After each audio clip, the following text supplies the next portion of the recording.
Hello my dear students, welcome back to channel Shubham lecturers.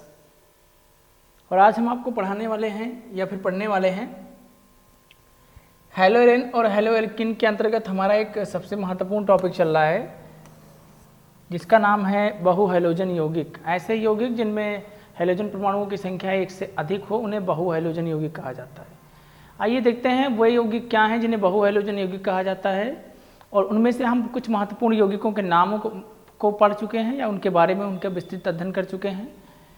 इसी क्रम में आगे बढ़ते हुए आज हम आपके लिए लेकर आए हैं कुछ महत्वपूर्ण टॉपिक्स जिनमें हमारा सबसे पहला है क्लोरोफ्लोरोकार्बन, जिसको साधारण भाषा में CFC कहा जाता है। क्या कहा जाता है इसको साधारण भाषा में? CFC यानी क्लोरोफ्लोरोकार्बन। देखो कह रहा है कि ये मेथेन और एथेन के क्लोरोफ्लोरो व्युत्पन्न को फ्रियान कहते हैं। मेथेन और एथेन के क्लोरोफ्लोरो व्युत्पन्न को क्या कहते हैं? फ्रियान गैस। जैसे CSF2Cl2 इसको बोलते हैं मोनोक्लोरो डाइफ्लोरो एथेन। CF2Cl2 इसको बोलते हैं डाइक्लोरो। क्लोरीन के मालिक्यूल 2 है तो क्या बोलते हैं? डाइक्लोरो। फ्लोरीन के मालिक्यूल 2 है तो बोल दिया डाइफ्लोरो। और कार्बन की संख्या यहाँ पर 1 है तो इसके लिए बोल दिया मेथेन। अगर मैं इसकी बात करूँ तो यहाँ पर कार्बन नंबर 1 पर क्लोरीन के मालिक्यूल 2 हैं। जरा इसका स्ट्रक्चर बनाऊं।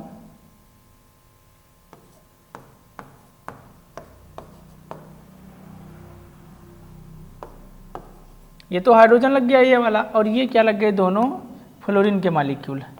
फिर हाइड्रोजन का मालिक्यूल लगा हुआ है, नीचे लगा दूं इसको, इस वाले हाइड्रोजन को, बाकी दोनों जगह पर क्या लगा दूं?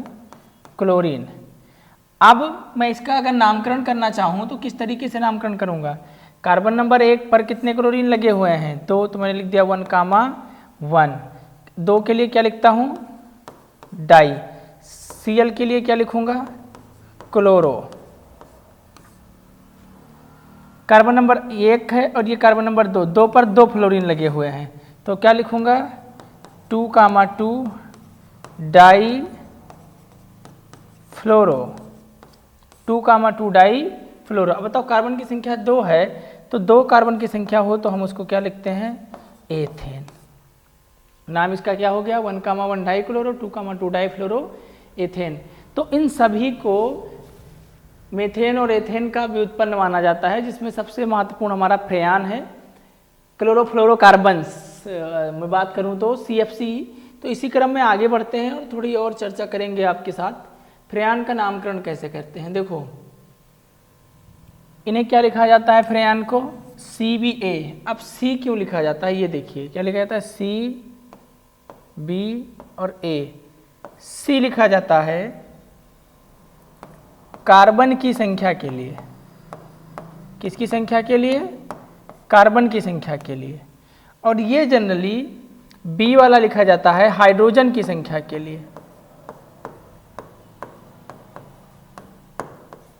यानी C आपका कार्बन की संख्या दर्शाता है, B आपका हाइड्रोजन की संख्या दर्शाता है, और ये आपका फ्लोरीन की संख्या दर्शाता है। किसकी संख्या? फ्लोरीन। अब फ्लोरीन की संख्या भी कह सकता हूँ, या फिर मैं एक बात ये भी स्पष्टतम कह सकता हूँ, या और भी दूसरे मॉलिक्यूल लग सकते हैं, दूसरे हैलोजन लग सकते हैं। अब देखो इसके आधार पर अगर मैं कुछ एग्जाम्पल्स की बात करूँ, एग्जाम्पल्स को देखूँ तो पहला एग्जाम्पल्स हमारा क्या हो गया? अगर मैं लिखूँ, इसको इरेज करके यहीं लिखता हूं।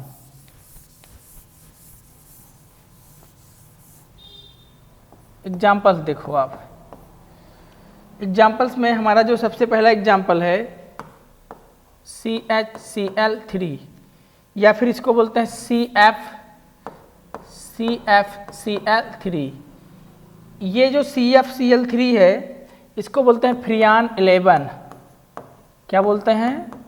फ्रियान 11। CFCl3 को फ्रियान 11 बोलते हैं। दूसरा एग्जाम्पल आप देखिए, दूसरा जो हमारा एग्जाम्पल है वो है CF2Cl2। इसको बोलते हैं फ्रियान 12। तीसरा हमारा है CF2Cl4। इसको बोलते हैं फ्रेयान 112। ये कुछ एग्जाम्पल्स रहे। देखो यहाँ पर फ्लोरीन के मॉलिक्यूल 1 हैं, यहाँ भी 2, यहाँ 3 है, यहाँ क्लोरीन के 2 मॉलिक्यूल हैं, यहाँ 2 मॉलिक्यूल और यहाँ 4 मॉलिक्यूल होंगे। तो मैंने अभी आपको CBA वाला पैटर्न बताया, जिसमें C आपका नंबर ऑफ कार्बन को बताता है, B नंबर ऑफ हाइड्रोजन और A नंबर ऑफ फ्लोरीन को बताता है। तो इस तरीके से इसका नाम हो जाएगा, फर्स्ट वाले का नाम आपका हो जाएगा फ्रेयान 11, B वाले का नाम हो जाएगा फ्रेयान 12 और C वाले का नाम हो जाएगा फ्रेयान 112। ठीक है। निर्माण की विधियों की अगर मैं बात करूं तो फ्रेयान 12 का निर्माण किस तरीके से किया जाता है। देखो सबसे पहले एंटीमनी पेंटाक्लोराइड की उपस्थिति में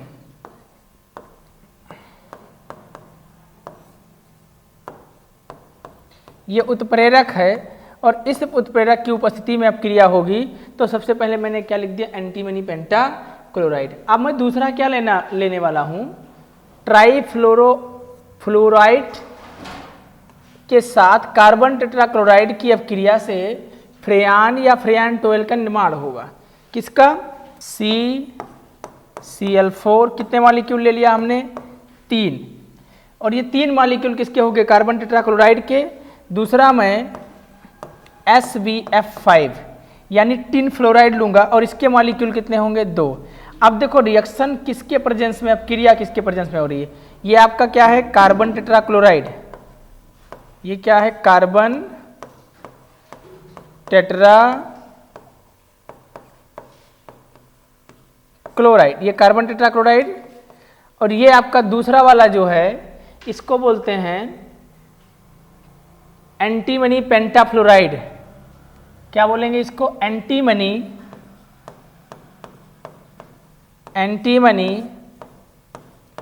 पेंटाफ्लोराइड, नॉट क्लोराइड। क्या बोलेंगे, एंटीमनी पेंटाफ्लोराइड। और एंटीमनी पेंटाक्लोराइड की उपस्थिति में अगर आप क्रिया करेंगे तो आपका बन जाएगा CCl2F2। ठीक, क्या बन जाएगा, CCl2F2 प्लस में आपका बन जाएगा SbCl3, और इसके जो मॉलिक्यूल की संख्या होगी वो आपकी होगी 3, यानी ये बन गया CCl2F3 प्लस में आपका बन गया एंटीमनी ट्राईक्लोराइड। इसको बोलते हैं एंटीमनी ट्राईक्लोराइड, क्योंकि क्लोरीन के मॉलिक्यूल की संख्या यहाँ पर कितनी है, 3, इसीलिए इसको बोलेंगे एंटीमनी ट्राईक्लोराइड। और आपका दूसरा कंपाउंड बन गया CCl2F2। तो ये थी पहली वाली बात, या पहले वाली रिएक्शन की जो बात थी, जिसमें हमने कार्बन टेट्राक्लोराइड को रिएक्शन कराया एंटीमनी पेंटाफ्लोराइड के साथ, एंटीमनी पेंटाक्लोराइड और उत्प्रेरक की उपस्थिति में, तो हमारा बन गया CCl2F2 प्लस में हमारा बन गया SbCl3, जिसको बोलते हैं एंटीमनी ट्राईक्लोराइड। अब इस रिएक्शन को आप नोट कर लीजिए, फिर मैं आगे बढ़ता हूं।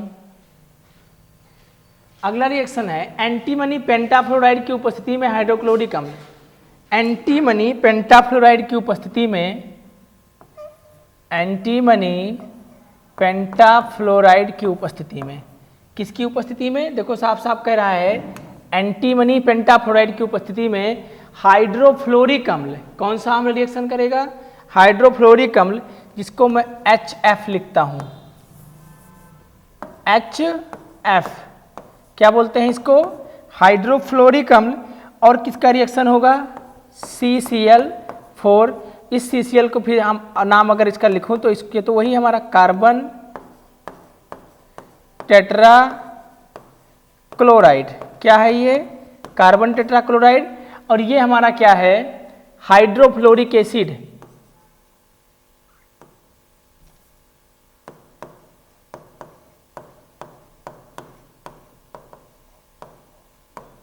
हाइड्रोफ्लोरिक अम्ल, ये हाइड्रोफ्लोरिक अम्ल हो गया, और ये हो गया कार्बन टेट्राक्लोराइड। तो जब कार्बन टेट्राक्लोराइड को हाइड्रोफ्लोरिक अम्ल की उपस्थिति में एंटीमनी पेंटाफ्लोराइड, जब कार्बन टेट्राक्लोराइड को हाइड्रोफ्लोरिक एसिड के साथ एंटीमनी पेंटाफ्लोराइड की उपस्थिति में अब क्रिया कराएंगे, तो आपका बन जाएगा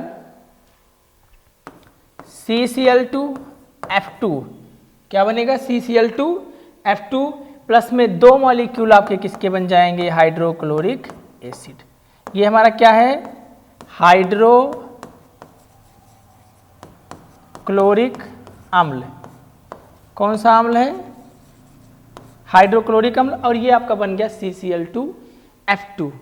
ठीक है, तो ये हाइड्रोक्लोरिक एसिड बन गया, ये आपका CCl2F2 बन गया, हाइड्रोक्लोरिक एसिड और CCl2F2, कहीं ना कहीं ये भी एक टाइप का फ्रेयान ही है।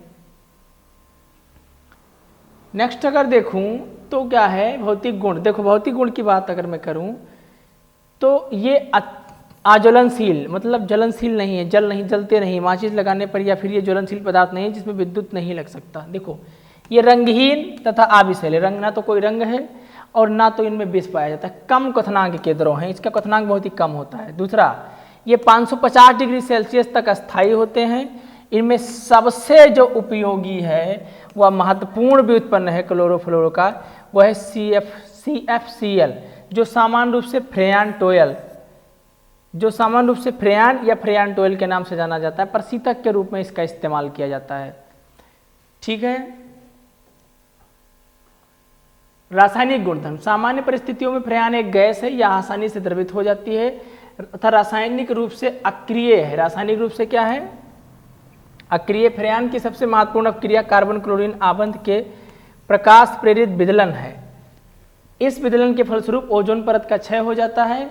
अच्छा, अब ये ओजोन परत की मैं बात करूं, ओजोन परत क्या है। देखो जैसे ये कई सारे मंडल बने हुए हैं, तो उसमें से एक मंडल है जिसका नाम है समताप मंडल। कौन सा मंडल, समताप मंडल। और समताप मंडल में ओजोन की एक लेयर पाई जाती है। ओजोन की क्या पाई जाती है, लेयर, जो कि सूर्य से आने वाली पराबैंगनी किरणों से हमारी क्या करती है, रक्षा करती है। लेकिन जब फ्रेयान की मात्रा वातावरण में बढ़ेगी, समताप मंडल में बढ़ेगी, तो जो ओजोन की लेयर है वो धीरे धीरे नष्ट हो जाएगी, जिससे सूर्य की किरणें सीधे आएंगी और हम मनुष्यों में या धरती पर रहने वाले जीवों में विभिन्न प्रकार की बीमारियों का जन्म होगा।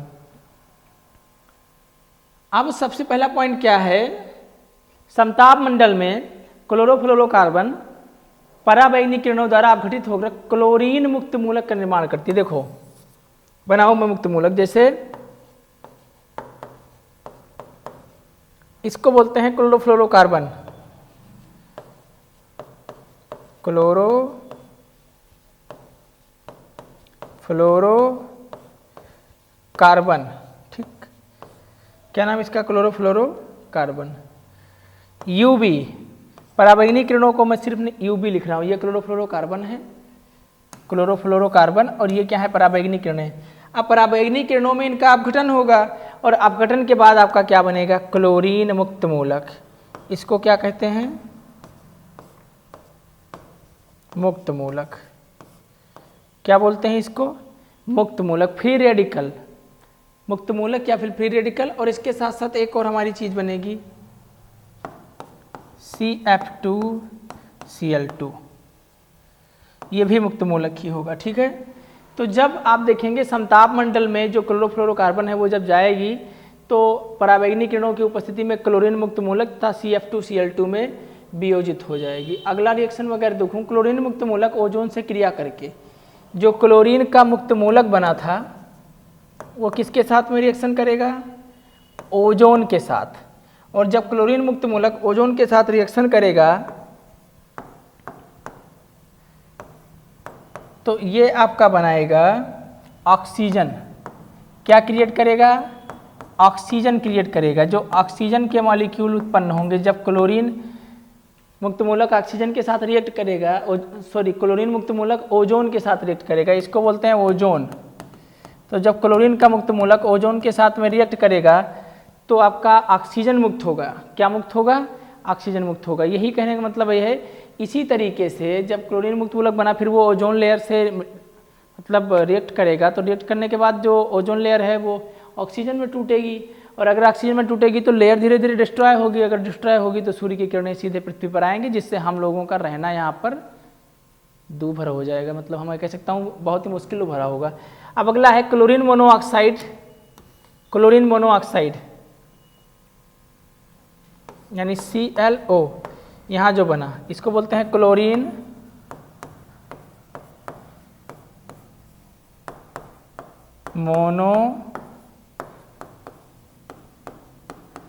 ऑक्साइड।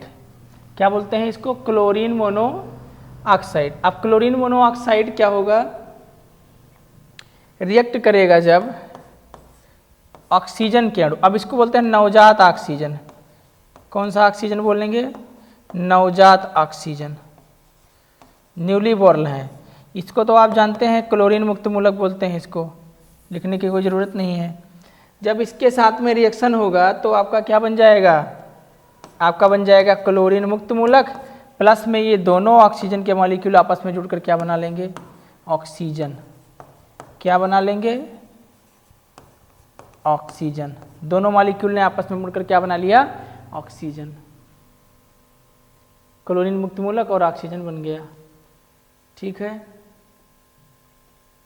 ये क्लोरीन मुक्त मूलक लगातार पुनर्संयोजित होकर ओजोन का विखंडन करते रहते हैं। गणनाओं द्वारा ज्ञात हुआ है कि फ्रेयान का एक अणु ओजोन के 1000 अणुओं को विखंडित करता है। कि फ्रेयान का एक अणु ओजोन के 1000 से अधिक अणुओं को विखंडित करता, तोड़ देता। एक अणु, फ्रेयान का एक अणु ओजोन के 1000 अणुओं को तोड़ता है। इसी तरीके से ओजोन परत नष्ट होती है और धीरे धीरे हम पृथ्वी पर रहने वाले जीवों के लिए खतरा उत्पन्न हो रहा है। अब अगर मैं आगे बात करूं कुछ चीज़ों की, तो इसका उपयोग है। उपयोग में देखो कहाँ कहाँ उपयोग हो रहा है। यह एक प्रशीतक के रूप में, ठंडी करने के लिए, एसी ओसी में सब इसी का इस्तेमाल किया जाता है। प्रशीतक के रूप में एसी हो गया आपके घरों में चलने वाला, उस पर सरकार रोक लगाती है। जैसे दिल्ली वाला मैटर अभी आपने देखा कि पराली जलाएंगे किसान तो प्रदूषण बढ़ेगा। ये सब कारण नहीं है भैया। बड़े बड़े भवनों में जो एसियाँ लगी हुई हैं वो मुख्य कारण हैं, जिनसे निकलने वाला प्रशीतक फ्रेयान ओजोन को नष्ट कर रहा है, जिससे मतलब विभिन्न प्रकार की समस्याएं। दूसरा, एरोसाल प्रणोदक के रूप में वायुयान अथवा रॉकेट में प्रयुक्त होता है। वायु शीतलन के उद्देश्य के लिए भी उपयोग किया जाता है। फोम, इसका उपयोग प्रणोदक के रूप में किया जाता है। 3-4 जगहों पर इसका उपयोग है। डीडीटी क्या है? डीडीटी, इसका रासायनिक नाम 2,2-20 पैराक्लोरोफेनिल, 2,2-20 पैराक्लोरोफेनिल 1,1 ट्राइक्लोरोएथेन है। सामान्यतः इसे पीपी डाइक्लोरोडाइफेनिल, सामान्यतः इसे पीपी डाइक्लोरोडाइफेनिल ट्राइक्लोरोएथेन भी कहा जाता है। ठीक है। निर्माण की विधि, क्लोरल। देखो मैं सबसे पहले इसको बना के दिखाता हूं आपको कि किस तरीके से बनाऊंगा इसे। CCl3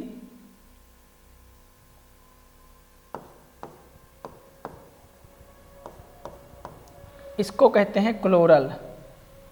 क्या बोलते हैं इसको? क्लोरल। ठीक। इसको मैं रिएक्ट कराने वाला हूं क्लोरोबेंजीन के साथ।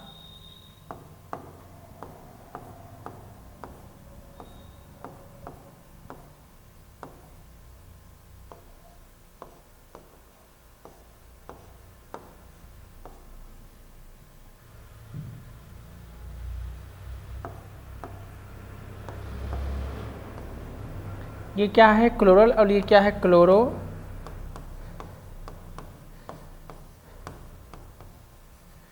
बेंजीन। ये क्लोरल है और ये क्लोरोबेंजीन है। अब ये यहाँ से मिलकर क्या बनाएगा? H2O। क्या बनाएगा ये? H2OO। और H2O बनाकर कहाँ निकल जाएगा? बाहर। अब ये रिएक्शन किसके प्रेजेंस में हो रहा है, ये देखने वाली बात है। तो रिएक्शन होगा सल्फ्यूरिक एसिड के प्रेजेंस में, जिसको क्या बोलते हैं? H2SO4। और यहाँ से रिमूव हमारा क्या हो रहा है? H2O, यानी कि पानी। और जब पानी रिमूव होगा तो कंपाउंड बनेगा क्या? देखो CCl3 बन गया, ये कार्बन और ये इसका हाइड्रोजन बन गया। अब दोनों मॉलिक्यूल क्या होंगे? इस तरीके से बॉन्ड बनाएंगे।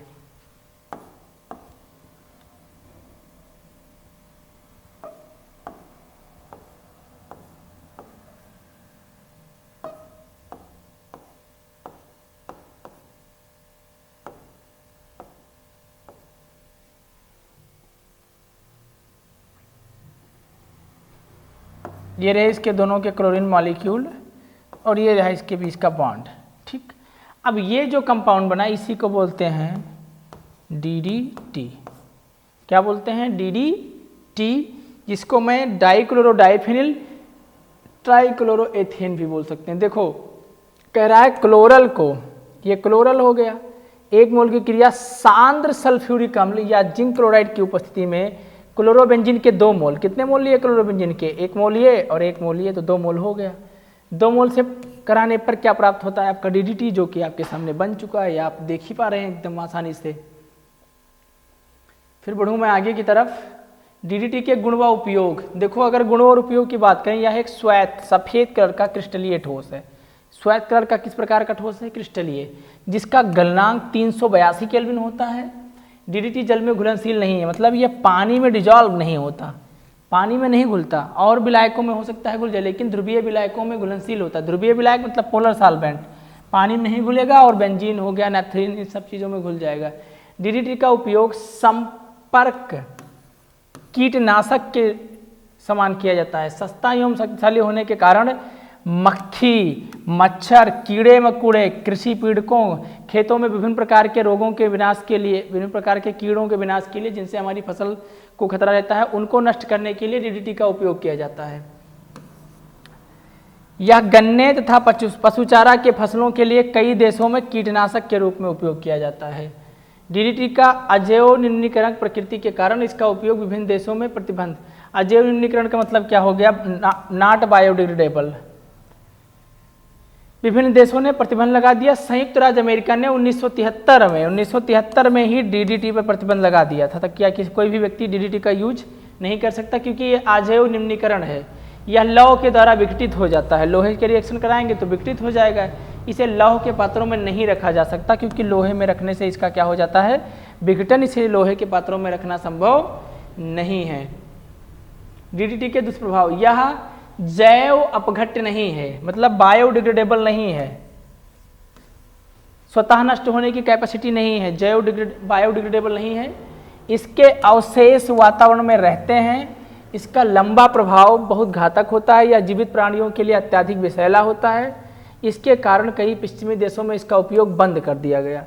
दूसरे सस्ते कीटनाशकों के अभाव के कारण या कई दुष्प्रभावों के बाद भी भारत में प्रचुरता से प्रयोग में लिया जाता है।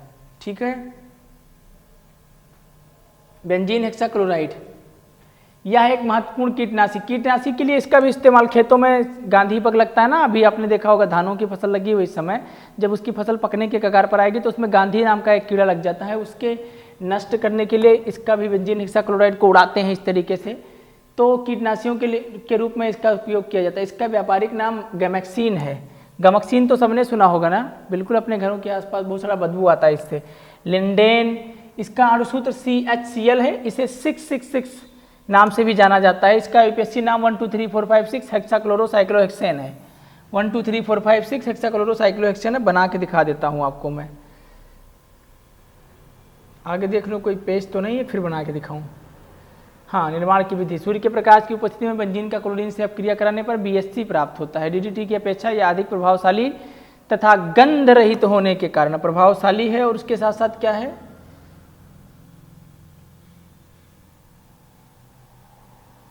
स्ट्रक्चर तो यही बना के आपको दिखा देता हूं।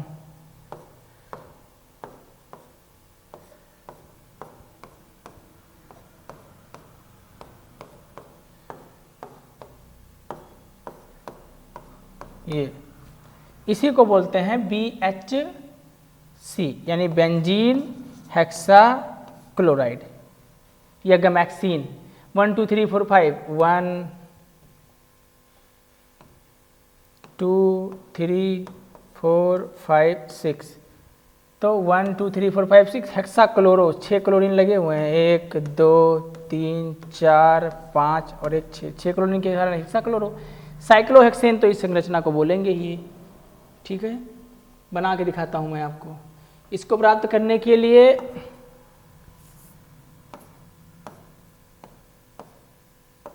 ये रही आपकी बेंजीन। ठीक, बेंजीन को मैं किसके साथ रिएक्शन करा दूं, क्लोरीन के साथ। ये बेंजीन रिएक्शन इसका किसके साथ हो रहा है, क्लोरीन। जब बेंजीन का रिएक्शन आप क्लोरीन के साथ कराएंगे, किसकी उपस्थिति में, सूर्य का प्रकाश, सूर्य का प्रकाश। अब बेंजीन की का रिएक्शन क्लोरीन की उपस्थिति में सूर्य के प्रकाश से कराएंगे तो आपका बन जाएगा